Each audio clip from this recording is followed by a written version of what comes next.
Yo, what up, what up? It's JSU. Look, before we get into today's video, do me a big favor.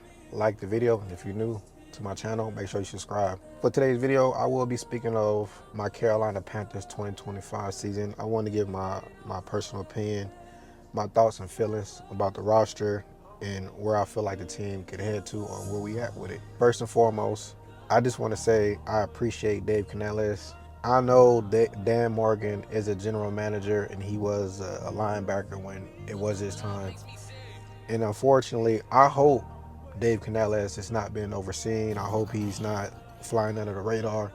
But he do have a lot to say so on his vision of the roster. It's not just based on Dan Morgan. Dan Morgan was a general manager before Dave Canales got there. So if you know your history about the team and you done your research, you should know that it's not just based off of Dan Morgan.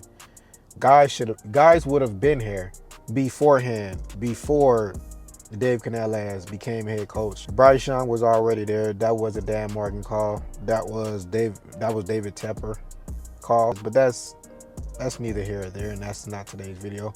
But I just want to make sure that my boy Dave Canales get his flowers. I just want to say, with the NFL draft, we did what we could.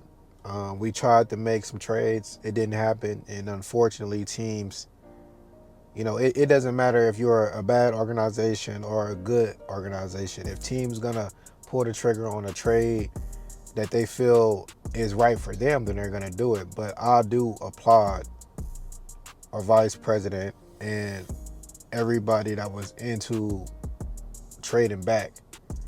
Now, we have so many holes. It wouldn't have mattered if we stayed there or drafted back.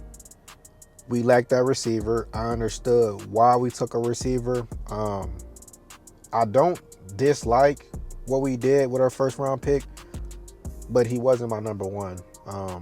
And it's fine because there's fans that had him above other receivers, and there's fans where they felt like he wasn't even a first round talent. So you get every channel different opinion and thoughts about any roster, any player, but Mac was not my number one. I do appreciate us targeting him because we did lack our receiver. It shouldn't be up on Adam Thielen to take over that room. He's a veteran, and I do appreciate him, putting his mark on the franchise. But it's like we have to get young. We have to find playmakers. We have to find people that want to take that position and run with it. And with that being said, I do appreciate our 2025 NFL draft. I felt like we did what we could. And with free agency, I got to tell my hat. I do like what we did free agency, and you can't get no worse than a defense of what we had in 2024. You can't get no worse. The guys that we picked up, it was talent on a roster to where they were rotating with other players. So it's not to say that we got bad guys or we got third string or fourth string. It's none of that. It was just guys that was in front of them that was good as well. So they were just in rotation. So with that being said, we will be better than what we were last year. Other than that, I like where we're headed. I do know that we're in good hands with Dave Canales. He's on the field. He's talking to his guys. He's not a Ron Rivera. I was never a Ron Rivera fan. I didn't appreciate Ron Rivera. I didn't like how he handled certain situations. If we keep Dave Canales and if we keep the staff that we have for 2 more years, we will be running the South. If we progress and the roster look better, guys are going to take that opportunity to lead the team. There's the media that's predicting the Carolina Panthers to not win more than 6 games. I predict that we will. And it's just a different feeling. This is not on no hype situation. This is not me looking at the blueprint and feeling good about a blueprint. That's not going to win me over. It never won me over as a fan. At the end of the day, we have to find an identity. We have to grow on that identity. We have to stay with our foot on the pedal when we find that identity. And we can't find it because we're so desperate for a certain guy at a position that we lack at, that we'll trade away a weapon. We will be so thirsty as fans that we will constantly make content and harass a team to trade away a weapon just to fill a hole on the team when we should have been doing that. We should have been found a guy at the position and not find any hybrids to fit a position and play him in different roles.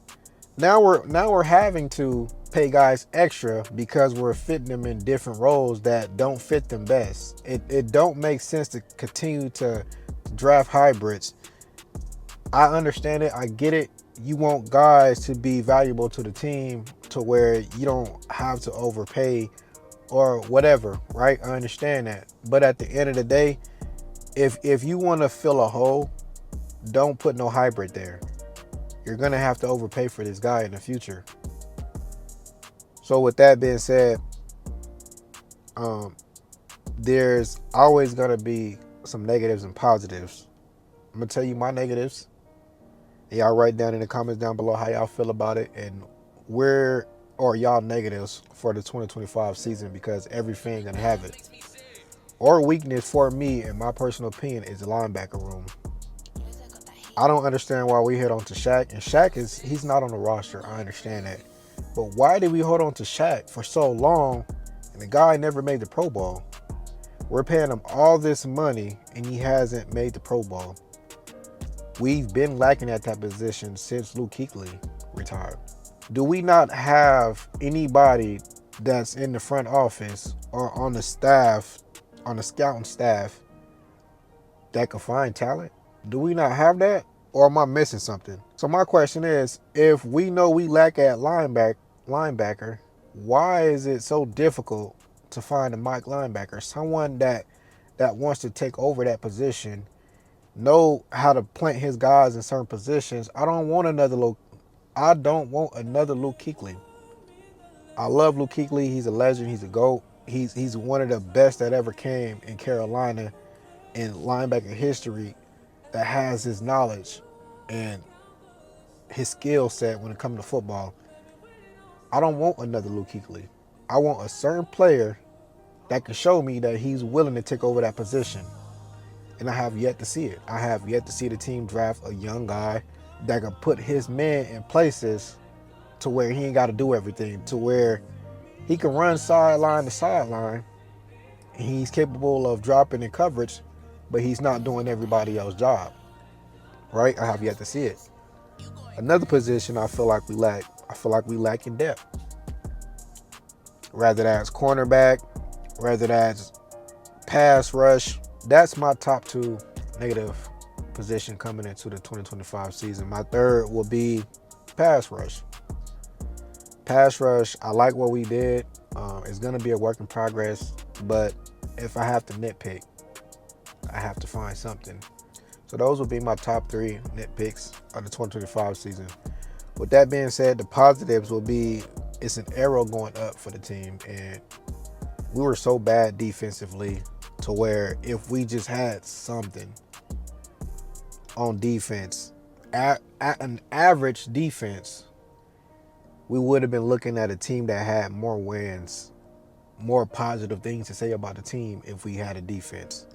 Make sure y'all like and subscribe. And if you are new, hit that subscribe button, hit that bell. I know I'm liking the content, but your boy got to get right in life. Make sure I'm straight with God, keeping faith in God, making sure he taking the wheel, guide me in the right directions, keep my head straight, and make sure I stay away from every negative person there is possible.